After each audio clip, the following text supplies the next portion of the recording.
Nah ini cerita saja betapa Mbah Hasyim itu perkawanannya luas sekali. Terus ini cerita akhirnya orang ini sampai masuk Islam. Ketika masuk Islam, di antara pesannya Mbah Hasyim, saya ulang lagi, di antara pesannya siapa? Mbah Hasyim itu beliau bilang, kamu harus dipikir-pikir lagi katanya. Itu kan satu kearifan Mbah Hasyim ini saya baca karena saya takut ditegur ini. Saya juga nunggu surat kok tidak datang-datang ini kok, supaya cepat selesai. Ini bebas.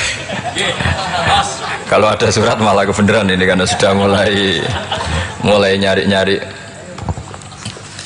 Ya jadi saya mohon nanti kitab ini bisa dikaji di sini. Nanti saya tinggal di sini ada cerita-cerita sampai beliau berteman orang Eropa, terus beliau macam-macam sampai terus saya teruskan. Summa arsalatku syirka ila Indonesia amni 1929 watana kola fi kasir minal mudun wa maka akhiran fi madinati Surabaya bi Jawa Syarqiyah wa min huna badatil hidayah wa taufiq taqudanihi ilal khairi hadas lautil hadis fil amil alladhi yakti fatratas tiraq. Jadi orientalis tadi ketika berteman Mbah Hasyim lama-lama tertarik oleh Islam. Ketika mulai tertarik dengan Islam, wa sya'ara bil istiqra aruhi wal amni tam wa kaifa ya'budu rabbahu ibadatan hakikiyah. Terus mulai tertarik dengan Islam, terus konsultasi sama Mbah Hasyim. Jadi tertariknya barokahnya Mbah Hasyim. Orang ini kemudian wabakiyal muhandis itu insinyur Karel von Schmidt fi Indonesia hatnan dalatil harbul alamiyah, sehingga perang dunia kedua selesai. Wa indama qawamal Indonesiun didal hukmil al-Hulandi fi harbil istiqlal am wa kana muhandis fi sufil Indonesian dafa'u islamuhu liya syarika sak terus. Terus ini saya cerita, jadi Mbah Hasyim pernah mengislamkan orang Belanda, orang Jerman. Orang apa? Orang Jerman. Terus orang ini hidup di Hamburg sampai akhirnya beliau dakwah Islam di sana. Jadi ini ini penting ya supaya sampean tahu bahwa Tebu Ireng mulai dulu adalah komunitas internasional. Ya, Tebu Ireng mulai dulu adalah komunitas internasional. Jadi terus ketika ngadepi Indonesia yang dijajah, ini Mbah Hasyim bersama kawan-kawannya sepakat iktikaf di Multazam. Ini saya baca ya.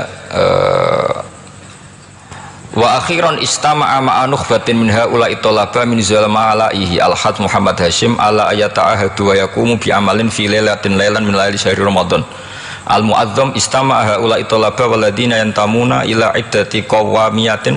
Qawamiyah itu kalau bahasa sekarang perlawanan min Afrika wa buldani janubi Asia, Asia Tenggara, wa Asia al-Wusta, Asia Tengah, wal buldan al-Arabiyah.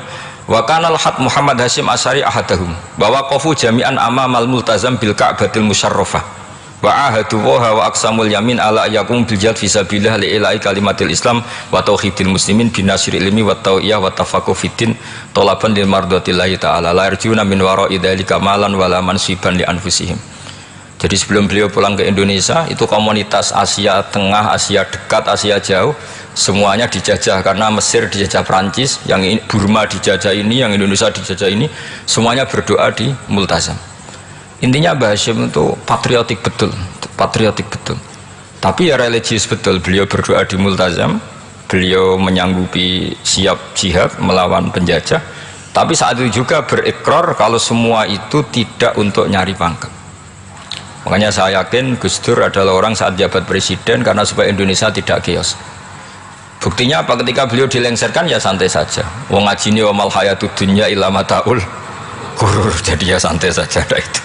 Enggak jadi masalah. Terus kitab ini menerangkan, ini saya baca ya. Li khidmatid dual alladziina laha musta'maratun. Musta'marat itu dijajah mislu Holanda wa Inggris wa Rusia wa Pernisa wa fi hadzal amri bidzat ara ana alal muslimin wal mas'ulin khususan. Ini intinya ulama-ulama yang dari timur jauh kemudian sowan ke Mbah Hashim minta fatwa karena negara-negara mereka juga dijajah. Jadi dulu orang dari Jerman, dari mana-mana belajar Islam juga sama Mbah Hashim. Yang negara-negara Asia Timur, Asia dekat itu juga kalau konsultasi kemerdekaan juga sama siapa? Mbah Hashim. Jadi uniknya kitab ini ditulis oleh orang Libanon. Jadi orang Libanon itu saking penasarannya sama Mbah Hashim Asy'ari itu datang ke sini. Ya datang apa? Datang ke sini untuk belajar sama Mbah Hashim. Dan di antara belajar itu kemudian sampai sini ternyata tamu-tamunya Mbah Hashim dari berbagai negara. Mulai yang konsultasi cara memerdekakan negaranya karena mengalami dijajah, sampai cara belajar Islam yang benar, termasuk tadi yang Karel von Schmidt tadi yang masuk Islam karena konsultasi sama Mbah Hashim, padahal dia orang Jerman.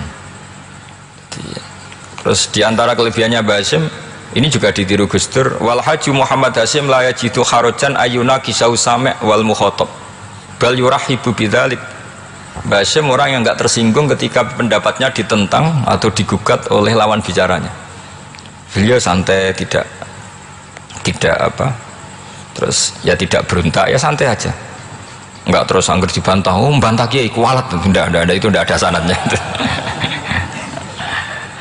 Nah ini saya pastikan ya bahwa kehebatan Gus Dur itu kita enggak lepas dari barokahnya siapa? Mbah Hashim. Sekaliber Rasulullah SAW sebagai Sayyidul Khalqi, Sayyidul Anbiya al-Mursalin, beliau yang ngakui ana da'watu Ibrahim wa bisyaratu Isa. Aku hebat ngene iku barokah dungane Nabi siapa? Ibrahim. Maka ini sesuatu yang saya tekuni, jadi enggak salah kalau bicarakan Gus Dur ya harus bicarakan Mbah Hashim. Sama bicarakan Nabi Muhammad SAW juga harus membicarakan Jadduhul A'la yaitu Ibrahim alaihis salam. Jadi ini kitab bisa dipakai atau digasap ya nggak apa-apa. Artinya gini, gasap itu kalau saya ada ridho jadinya gasap, kalau ridho ya jadinya boleh. Dan menjadi gasap kalau nggak dipelajari. Ya, jadi kalau nggak terus tinggo jimat itu kita fokus bahas sakti, wah ya repot ya, makanya ini. Nah kalau dipakai itu gasap. Tapi kalau nanti didiskusikan sama teman-teman, kemudian menjadi baik, menjadi luar biasa. Saya ikut ngamal. Terus saya ulang lagi, saya teruskan. Ittisolatuhu. Ittisolatu itu komoditas beliau. Lahu ittisolatun wasi'atun wa mukatabatun ma'a katsirin min zu'ama'il alam al-islami fi dzalikal ahdi. Fianhum Asy Abdul Aziz As-Sa'alibi wa Sayyid Diyauddin wa Syairozi Adwul Injil al terus beliau punya perkawanan besar di komunitas internasional, termasuk Syekh Muhammad Abdul Karim Al-Khattabi wa Sayyid Alawi bin Thahir Al-Haddad Mufti Sultanati Johor. Ya, beliau berkawan dekat sama muftinya kerajaan Johor, wa Muhammad Ali wa Syaukat Ali bil Hindi wa Muhammad Ali Jana Muhammad Iqbal yang terkenal di India itu, wa Sayyid Hibaduddin Asy-Syahrustani wa Wazirul Ma'arif Al-Iraqiyah. Beliau berteman sama PM Irak. Jadi kalau Gus Dur dari Mesir belajar di Irak, ternyata dulu mbahnya teman akrabnya Perdana Menteri apa? Irak. Terus banyak waroisu Majlis Tamyiz wa Sayyid Al-Alama Muhammad bin Aqil wa Sayyid Muhammad Jadul Maula wa Sayyid Muhammad Surur, saat terusnya itu. Jadi ini nanti saya tinggal termasuk catatan-catatan ini, saya mohon ridho dari Gus Solah dari supaya santri-santri sini belajar Mbah Hashim lebih serius supaya gampang. Kenapa saya katakan harus seperti ini? Dulu Nabi Ibrahim itu diantara anak cucunya itu secara lahir ada yang tidak soleh. Karena anak cucu itu punya otoritas, sehingga anak cucu ini yang menstatuskan Nabi Ibrahim. Sampai Allah sendiri yang meluruskan pengklaiman itu, yaitu ada ayat maka anak Ibrahimu Yahudiyah wala Nasranian, karena ada orang yang bernama Yahuda bin Yakub bin Ishak bin Ibrahim. Karena Yahuda punya pola tertentu dalam beragama, terus seakan-akan mbah-mbahnya paling ya begitu. Akhirnya Ibrahim pernah disetatuskan sebagai Yahudi. Sampai Allah sendiri yang ngintikan maka anak Ibrahimu Yahudiyah wala Nasrani. Sampai datang Rasulullah SAW yang memaklumatkan saya juga cucu Ibrahim orisinil. Dan saya pastikan Ibrahim itu bukan Yahudi tapi bapak tauhid. Semenjak itu Ibrahim dipulihkan namanya, bukan Yahudi tapi bapak tauhid, yaitu diistilahkan Nabi millata abikum Ibrahim. Semua tauhid adalah nginduk kepada Nabi siapa? Ibrahim. Nah, saya ingin santri-santri Tebu Ireng misalnya nanti suatu saat jadi komunitas internasional, jadi orang keren komunitas internasional, itu bukan karena ingin gaya-gayanan terkenal, tapi ingin niru Mbah Hasyim bahwa itu awal dakwah Anda fil alam. Semua alam ini tentu butuh tauhid, butuh kebenaran, bukan gagah-gagahan sebagai orang populer. Terus persahabatan yang luas, misalnya Anda khusyuk terus kuper, ora tau kancanan wong ben dadi wali gini terus kuper. Mungkin Anda tidak akan jadi wali karena sanadnya Mbah Hasyim itu perkenalannya luas. Sementara kamu milih kuper, gak pernah berteman orang, tapi sanadnya sampai Mbah Hasyim itu membingungkan sanad itu. Wong Mbah Hasyim tidak gitu kok kamu nyanatkan begitu. Jadi kalau santri Tebu Ireng mulai sampai neng kamar, terus ngobong dupo, terus memperkenalkan diri jadi wali gitu. Nanti tonggo kamu ngira itu produk Mbah Hasyim karena kamu santrinya. Kan dianggap cerminan gurunya sampai Mbah Hasyim. Nah, kalau ada yang teman-teman gitu harus dimaklumatkan itu sanad mungkotek bahwa sanad itu tidak benar. Ini kapan ini ditegur? Ini saya sudah mulai menunggu.